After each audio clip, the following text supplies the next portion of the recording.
ఈ రోజు నిరసనకి ప్రధాన రీజన్ ఏంటి అసలు? నిరసన ఎన్కౌంటర్లకు వ్యతిరేకంగా ఎన్కౌంటర్ కాదు, అది పట్టుకొని కాల్చివేయటం. సరెండర్ అవుతున్న వాళ్ళని తీసుకొచ్చి పదుల మందిని తీసుకొచ్చి మైదానంలో ఉంచి వాళ్ళందరూ అడవిలోనే యుద్ధం చేయలేని వాళ్ళు మైదానానికి వచ్చి కూలీ చేయడానికి వచ్చిన వాళ్ళు యుద్ధం చేస్తారా? ఎన్ని కట్టుకథలు, అన్ని పిట్ట కథలు. అందుకే మొదటి రోజు అందరు దొరికారన్నారు, 7 మా చేతిలో ఉన్నారన్నారు. రెండో రోజుకి పారిపోయారన్నారు. రెండో రోజు మళ్ళీ 7 కాల్చేశారు. ఇవన్నీ కూడా పట్టుకొని కాల్చేసినట్టుగా రుజువు లేదా? ఏం లేదు, రూపాయికి ఆదానికి అంబానికి భూములు ఇస్తున్నారు. ఆదివాసీ ప్రాంతాలు ఖాళీ చేయడానికి, వాళ్ళ కాళ్ళ కింద ఉన్న, వాళ్ళ గుడిసెల కింద ఉన్న, వాళ్ళ పోడు కింద ఉన్న ఖనిజ సంపదని దొబ్బటానికి కోట్ల రూపాయలు గాజేయడానికి చేసిన ఎత్తుగడ తప్ప మరొకటి కాదు. 5th షెడ్యూల్, 6th షెడ్యూల్, పెసా చట్టం, 170 చట్టం అన్నింటినీ ఉల్లంఘించి ఆదివాసీల నుంచి లేకుండా చేయడం అనే కుట్ర ఇందులో భాగమే. 800 మందిని కాల్చేశారు.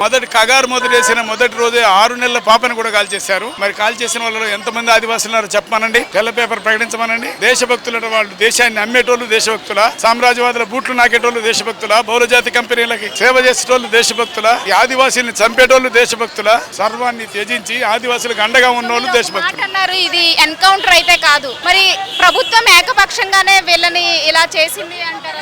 ఏకపక్షంగానే చేస్తుంది. ఆదివాసీలకు అండగా ఉన్నారనే చేస్తుంది. భయభ్రాంతులు చేయడానికే చేస్తుంది. వీళ్ళు నిలగొట్టడానికే చేస్తుంది. కుట్రపూరితంగా చేస్తుంది. పెద్ద వాళ్ళందరినీ కూడా కావాలని చంపేసి మేము చంపినమని చెప్పడానికి సరెండర్ అయిన వాళ్ళు కూడా చంపేస్తుంది. ఇలాంటి తప్పుడు పద్ధతులు అనేకం అనుసరిస్తుంది. దాన్ని ప్రజలు, ప్రజాస్వామికవాదులు ఖండించాలని కోరుతున్నారు.